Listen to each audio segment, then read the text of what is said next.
আসসালামু আলাইকুম সুপ্রিয় শিক্ষার্থী বন্ধুরা, তোমরা যারা 2022 সালে এসে এসএসসি পরীক্ষার্থী আসো, আজকে তোমাদের বাংলা একটা সাজেশন নিয়ে আলোচনা করব। সেটা হলো কবিতার পাঠ, অর্থাৎ কবিতার কবি পরিচিতি, লেখক পরিচিতি এবং কবিতা থেকে তোমাদের কীরকম প্রশ্ন আসতে পারে, প্রশ্নের ধরনটা কেমন হতে পারে এবং এই কবিতার খুঁটিনাটি বিষয় নিয়ে আলোচনা করব এবং তোমাদের সাথে কিছু সাজেশন শেয়ার করব, যেগুলো ফলো করে তুমি প্রিপারেশন নিলে পরীক্ষায় ভালো একটা রেজাল্ট করতে পারবে ইনশাআল্লাহ। তো রিকোয়েস্ট করব ভিডিওটি সম্পূর্ণ দেখার জন্য। তো বন্ধুরা, প্রথমে আমরা কথা বলি বঙ্গবাণী। দেখো, বঙ্গবাণী এই কবিতাটা লিখেছে কিন্তু আব্দুল হাকিম। তো তার জন্মসালটা দেখো 1920 খ্রিস্টাব্দে সন্দ্বীপের সুদারামপুর গ্রামে। এটা হলো আনুমানিকভাবে, বইতে যদি লেখা থাকে তোমরা বই থেকে ওটা পড়বা, এটা কিন্তু আনুমানিকভাবে লেখা রয়েছে। তো বৈশিষ্ট্য দেখো, এই বঙ্গবাণী কবিতার বৈশিষ্ট্যটা হচ্ছে স্বদেশ ও স্বভাষার প্রতি অটুট প্রেম। 2 নম্বর রয়েছে অনুপম ব্যক্তিত্বের পরিচয়ক, অর্থাৎ এই বঙ্গবাণী কবিতাটা দ্বারা স্বদেশ প্রেমের প্রতি এবং অনুপম ব্যক্তিত্বের যে পরিচয়টা রয়েছে সেটা এই কবিতার মাধ্যমে বোঝানো হয়েছে। তো দেখো, এই যে আব্দুল হাকিম, এই আব্দুল হাকিমের কাব্যগ্রন্থগুলো কী কী দেখো।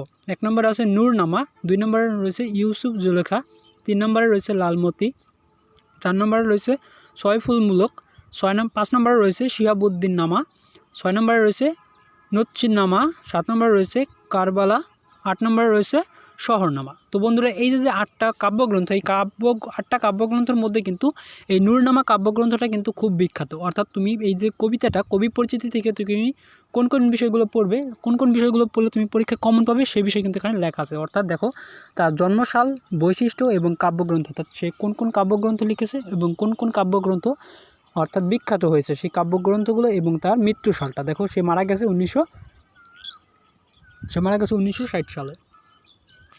তো দেখো, এর পরবর্তীতে আমরা দেখি জীবন সঙ্গীত। তো জীবন সঙ্গীত এই কবিতাটা লিখেছে কিন্তু হেমচন্দ্র চট্টোপাধ্যায়। তার জন্মসালটা দেখো 17 এপ্রিল 1838, গুলিকটা রাজপথুল্লা গ্রামে সে জন্মগ্রহণ করেছে হুগলি জেলায়।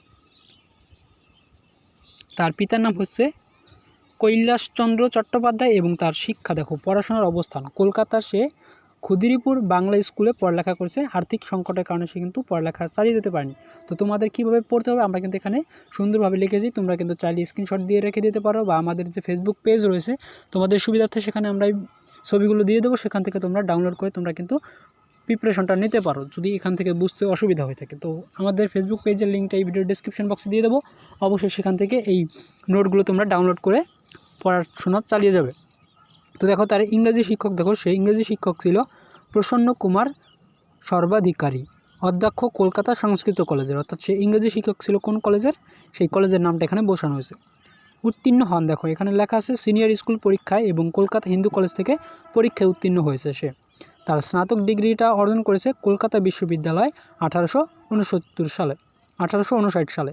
তার পেশাগুলো ছিল কী কী দেখো, এই যে হেমচন্দ্র চট্টোপাধ্যায়, পরীক্ষা কিন্তু আসে যে নিচের কোনটি, হেমচন্দ্র চট্টোপাধ্যায়ের নিচের পেশা কোনটি, এভাবে কিন্তু তোমাদের এমসিকিউ বলো, নৈবিত্তিক বা তোমাদের সৃজনশীলের প্রশ্ন কিন্তু হয়ে থাকে। তো দেখো, সেই পেশাগুলো হচ্ছে সরকারি চাকরি করেছে, প্লাস স্কুলে শিক্ষকতা করেছে, প্লাস আইনি ব্যবসা করেছে। এবং এই যে জীবন সঙ্গীত, এই জীবন সঙ্গীত যে বৈশিষ্ট্যটা হলো দেখো, মাইকেল মধুসূদন দত্তের পরে খ্যাতিনামা কাব্যিক, অর্থাৎ মাইকেল মধুসূদন দত্ত নামে যে খ্যাতিনামা যে কাব্যগ্রন্থটা রয়েছে সেটার পরবর্তীতেই রয়েছে এই কবিতাটা, সেটা হলো জীবন সঙ্গীত। এবার মহাকাব্যগুলো দেখো, তার মহাকাব্যটা হচ্ছে বৃত্রশতহার, আর তার উল্লেখযোগ্য কাব্যগ্রন্থগুলো হচ্ছে চিত্তরঞ্জনী, বীরবাহু, আকাশকণন এবং ছায়ামতি। সে মারা গেছে 24 মে 1903 সালে।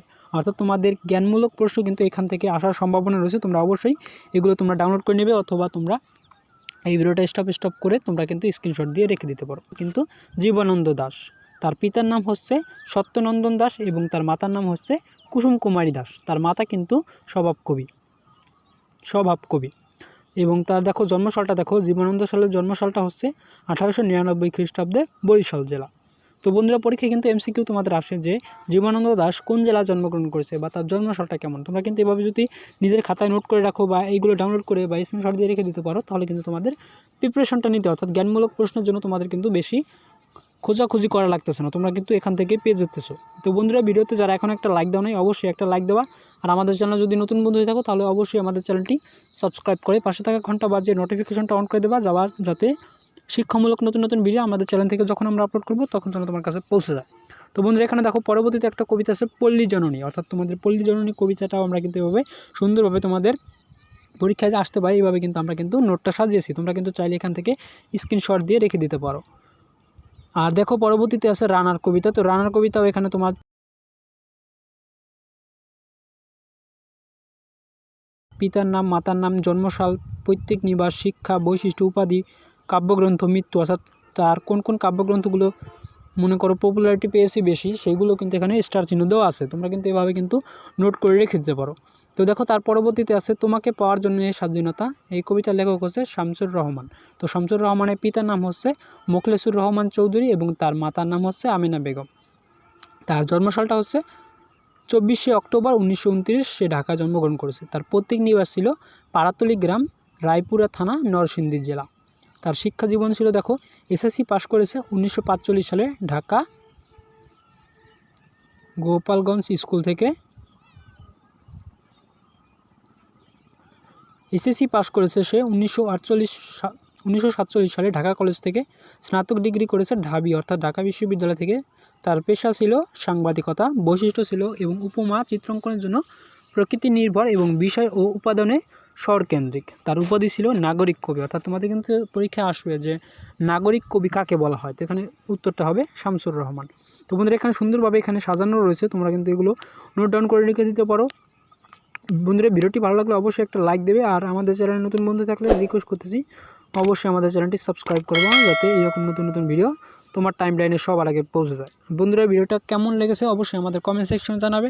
তো বন্ধুরা এর আগে কিন্তু আমরা তোমাদের বাংলা এবং ইংরেজি কীভাবে তুমি স্বল্প সময়ের মধ্যে অর্থাৎ অল্প সময়ের মধ্যে পরীক্ষার প্রিপারেশনটা নেবে এবং পরীক্ষায় ভালো একটা রেজাল্ট করতে পারবে, স্পেশালি গণিতে। তো গণিতে আমাদের কিন্তু অনেক কঠিন একটা সাবজেক্ট, অনেকের কাছে সহজ আবার অনেকের কাছে কঠিন। তো ওই বিষয়ে আমরা আলোচনা করেছি পিছনের ভিডিওতে, সেই ভিডিও লিঙ্কগুলো আমরা ডিসক্রিপশন বক্সে দিয়ে দেবো, অবশ্যই সেই ভিডিওগুলো দেখে নেবে। আর ভিডিওটা বেশি বেশি শেয়ার করে তোমাদের বাকি বন্ধুদের দেখার সুযোগ করে দেবে, যাতে তারাও দেখে উপকৃত হতে পারে। তো বন্ধুরা সবাই ভালো থাকো, সুস্থ থাকো, সবার পরীক্ষার জন্য রইল শুভকামনা। আর অবশ্যই আমরা কিন্তু পিছনে কিন্তু ভিডিও আপলোড করে দিয়ে দিয়েছি বাংলা এবং গণিত, অবশ্যই ওই ভিডিওগুলোর লিঙ্কটা আমরা এই ভিডিও ডেসক্রিপশন বক্সে দিয়ে দেবো। অবশ্যই সেখান থেকে দেখে তুমি অল্প সময় কিন্তু প্রিপারেশনটা নিতে পারো এবং গণিত বাংলায় কিন্তু ভালো একটা মার্ক তুমি সহজেই গেইন করতে পারো। তো বন্ধুরা সবাই ভালো থাকো, সুস্থ থাকো, খোদা হাফেজ।